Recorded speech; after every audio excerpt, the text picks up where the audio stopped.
In this video, we will demonstrate how to configure an application quality dashboard so that users can quickly see how network and application services are performing over time and which locations are affected when issues arise.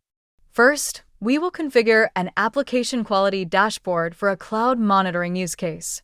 The dashboard will provide visibility into the performance of cloud connections that deliver a business-critical web application to users at various locations. Then, we'll look at how to interpret the dashboard and quickly identify which connections are the worst performers. Lastly, we'll filter, sort, and refine the dashboard for actionable real-time insights. Ultimately, designing our dashboard to be a high-priority application health summary. Before creating the dashboard, we have already installed monitoring points, created the relevant monitoring policies, and assigned the custom tags we will need to filter the dashboard.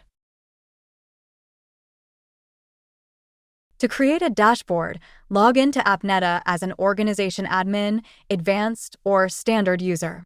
From the Dashboards page, click Create Dashboard. Select the Application Quality Dashboard. Next, enter an appropriate name for the dashboard so that other users in the organization will understand its purpose. For this example, our dashboard will summarize performance violations between our several remote locations and a cloud provider. Click Create to create the dashboard. Our next step is to filter the dashboard to include a relevant set of paths. To filter the dashboard, expand the filter options and select a tag category. For this example, we'll filter with our cloud provider custom tag. Then, we'll select the appropriate tag to view the performance of the paths monitoring the cloud vendor and click Apply. Next, we'll select a time range for the dashboard.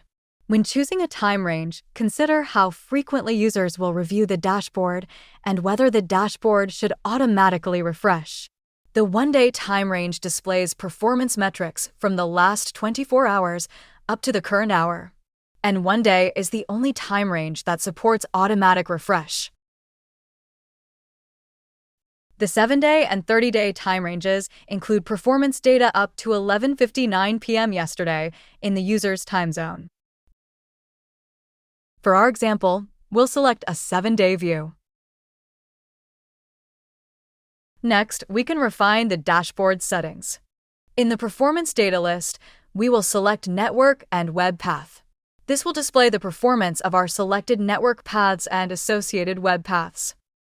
The Location by option defines how paths should be grouped into locations in the dashboard. Paths can be grouped by the source monitoring point location or the monitoring point hostname. Large organizations with many monitoring points tend to group locations at a higher geographic level, such as state or country. The most specific option is for rare cases where the city or the state province is not specified for all monitoring points. Select Most Specific to group locations by city or the next most specific available location attribute. We'll select State Province for a high-level view. The Sort By setting allows you to sort the paths based on specific performance metrics or alphabetically by location. Sorting by performance violation time is typically the most useful approach to quickly identify the most severe issues. The Limit Location field is used to specify the number of locations to show. The dashboard will then display the worst performing locations based on the metrics selected in the Sort By field. For this example, our lab environment includes only a few locations, so we'll include all locations in the dashboard. But a larger organization may want to focus the dashboard on a limited number of the worst performing locations. The Limit Paths per Location field will set how many paths we want the dashboard to list from each location. If there are more paths than the limit, the dashboard will display the worst performing paths. For a high-level summary without path details, we'll select 0. Click Update to review the dashboard with the selected settings. Then, click Save to open the Save menu. Then select Save to save changes to the dashboard. The saved dashboard is available for all users in the AppNeta organization. Now that we've created an application quality dashboard, let's have a look at how to interpret the contents. The area at the top of our dashboard provides a performance summary of all monitored paths from locations over the reporting period. The summary shows the percentage of time each monitored path was in a particular state. The OK state indicates that performance met requirements. Violated outage indicates that monitoring points couldn't connect to the target. And violated performance is the percentage of time that paths experienced a performance violation, meaning that the measured performance did not meet requirements. The monitoring inactive percentage indicates when the included paths were not monitored. This could be due to offline monitoring points or the inclusion of paths that were created during the selected time range.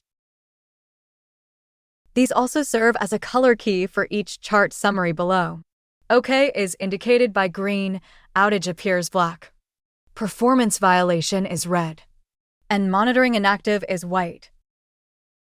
The performance summary chart is a visual representation of performance over time for all paths included in the dashboard. Each vertical slice of the chart shows how much of that time was spent in each state. Note that the vertical axis does not start at 0%. The table below the chart summarizes the performance for sub-periods of the time range. A summary timeline chart is provided for each location group. Since we configured the dashboard to sort based on performance violation duration, the worst performing location appears at the top of the dashboard. The chart summarizes performance over time, and the table indicates the count of outage and performance violations during the time range, and the percentage of the monitored time that the paths were in the violation state. In this example, we can see a large number of outage violations and performance violations on the connection from British Columbia to our cloud vendor. We can also see gaps in the charts from the Ontario location, indicating that monitoring was inactive at these times. If we want more information about the paths and types of violation events for each location, we can edit the dashboard settings to list the worst performing paths for each location. To update the dashboard, click Edit Settings. In the Limit Paths per Location field, we can select the number of paths to display for each location. We'll limit the path list to the 5 worst performing paths per location. Click Update to view the dashboard. Now, below each location are the path details. In our example, most locations have no more than 3 paths with the Cloud Provider Vendor 1 tag. So most locations list fewer than 5 paths. The charts for these individual paths are not displayed in a timeline, like the other charts in the dashboard.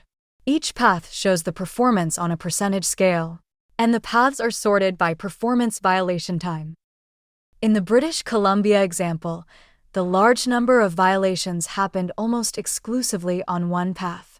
If we decide that this path is not a priority for maintenance, we may want to temporarily exclude the path from the dashboard. We'll look at how to exclude a path in a minute. Based on the violation types, we can see that only network path violations occurred in the last 7 days. If we change the time range to include 30 days, we can see that the dashboard includes web path violation events such as HTTP connectivity loss, expected status code, expected headers, and expected response body. Switching back to our 7-day view, the path names for the Ontario location indicate that the source monitoring point is installed on a workstation. This connectivity loss indicates the monitoring point was trying to reach the target, but did not receive a response. The white gaps in the timeline chart are monitoring inactive time. This is expected for a workstation that was asleep or powered down.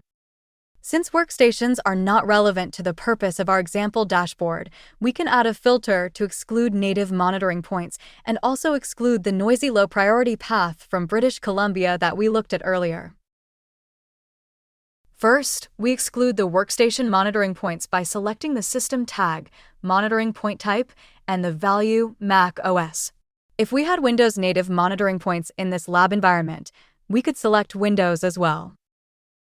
Then, we click the Exclude button. Then click Apply. To exclude a specific path, select the system tag network path name, then select the path from the list. You can also exclude by clicking the equals button to invert the filter and then click Apply. Click Update to close the edit window and reload the dashboard. Now, by excluding these monitoring points and paths, our dashboard is focused on high-priority paths and locations that meet our business requirements. Save the dashboard to preserve the settings. To view additional information about a path, click the path name to open the Network Timeline page in a new tab. The Network Timeline time range is set to the same time range as the dashboard. In this example, AppNeta detected a small spike in data loss. In the events chart, we see when the data loss violation event was detected, when the data loss event cleared, and a link to the relevant diagnostic test for the event. Returning to our example application quality dashboard, let's look at how to copy the dashboard and switch to a shorter time range, specifically the one-day auto-refresh view. Why set it to a one-day auto-refresh? Because auto-refresh, a key feature for real-time monitoring, is only available when the dashboard is set to a one-day time range. This updates the dashboard at regular intervals, so network operations teams can track performance in near real time without having to manually refresh the page. First, we'll set the time range to 1 day. Then, we'll enable the auto refresh option. Auto refresh will remain paused while the dashboard is in edit mode.